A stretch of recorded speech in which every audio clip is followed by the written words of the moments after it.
We're all conditioned to think that the Jaguars will be a dumpster fire every single year, and our thoughts are backed up with historical evidence, especially in more recent history, with the Jags having the worst record in the league for 2 years straight, and having the worst record by far for the last 10 years. But this year, things sure look different. They're currently top 10 in points per game on offense and have let up the 5th fewest points on defense. If you want a really weird stat, then here it is. The Jaguars have won back-to-back games by at least 20 points for the first time since 2000. That was long enough ago that Doug Peterson actually played in one of those games for the Browns. Also, let me just get this out of the way before people start commenting. Yes, I know the Chargers were dealing with several injuries at key positions, but it was still a cross-country road game for the Jaguars.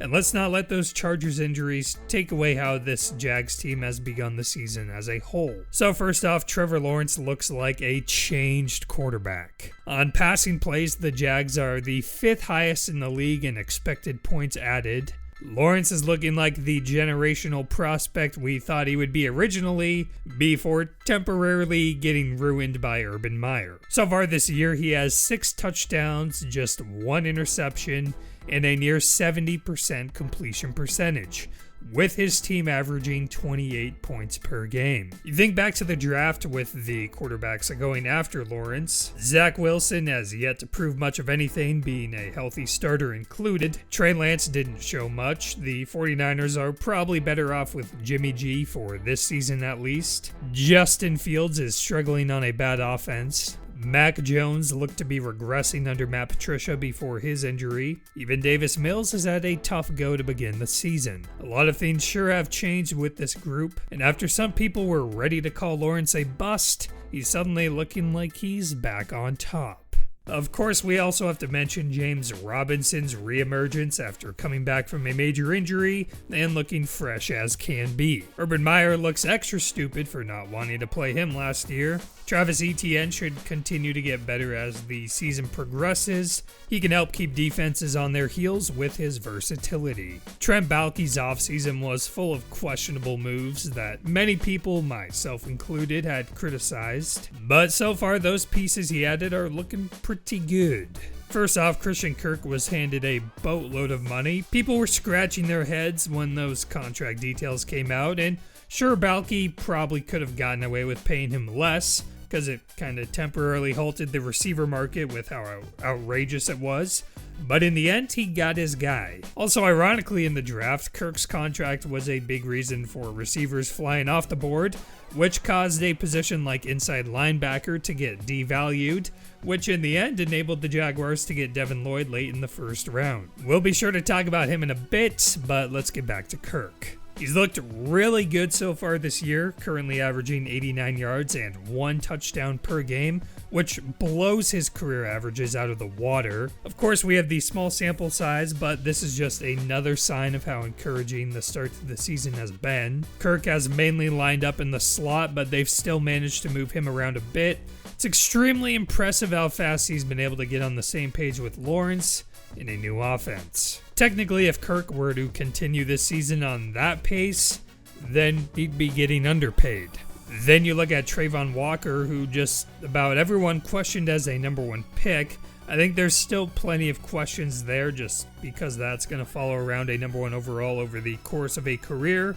But so far he's shown the athletic capabilities that vaulted him into that spot. In 3 games, he's had 7 pressures, a sack, and a pick. That's a nice start to a career. Devin Lloyd has probably impressed even more. To me, there were no questions that he belonged as a first-round pick. He leads the team or is tied for the lead in tackles, passes defended, and interceptions. He's been extremely effective in stopping the run and pass. Really looks like a bright future for him, and he could be anchoring this Jags defense for a long time. At this point, you gotta name him an early contender for Defensive Rookie of the Year. I actually checked the odds, and he's all the way up to second behind Aiden Hutchinson. One big difference going in Lloyd's favor thus far is how the Jaguars' defense has produced as a unit, compared to a Lions team that has given up the most points in the NFL. Even still, Hutchinson will always carry an advantage with his position, enabling him to get more sacks, and voters have shown time and time again that they like interceptions and they like sacks. Now, when we're talking about the current foundation of this defense, it has to begin with Josh Allen. For as good as his quarterback counterpart has been, it seems like Jaguar Allen has just about matched him in terms of production at each of their positions. He's tied for the NFL lead in forced fumbles. He pretty much terrorized Justin Herbert with 10 quarterback pressures. This D-line is turning into a scary one with Allen and Walker working the edges.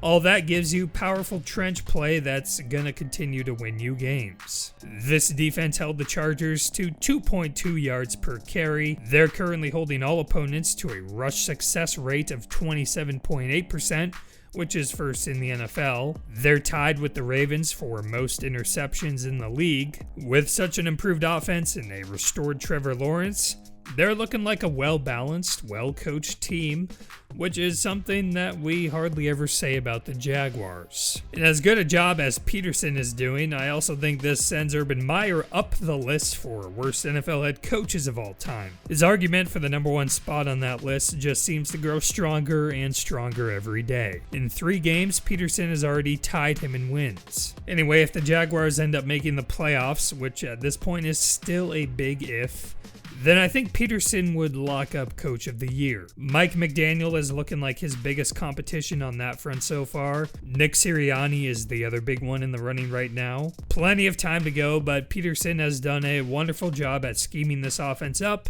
and putting his players in the right position to succeed. At the very least, playoffs or not, it's clear this team has taken a big step forward from the shadows of last year. People rightfully doubted that this franchise would be capable of what it's done so far in 2022, but when some risky offseason moves pay off and you hire the right coach, or at least get rid of one of the worst NFL coaches ever, well, some improvements were due. The bigger surprise is how big the improvements are that we've witnessed so far. It's like a night and day difference. Truly special developments on a team full of young, talented players. I don't think I'm ready to lock them into double-digit wins or anything at this point, but all I'm gonna say is, in a weak AFC South, there's a chance you may not even need double-digit wins. So that's all we've got for now. Please be sure to subscribe for plenty more NFL content just like this. Stay tight, stay close. Great things are going to continue to happen for this football team. Proud of you guys. Okay, proud of you guys. Let's take a look.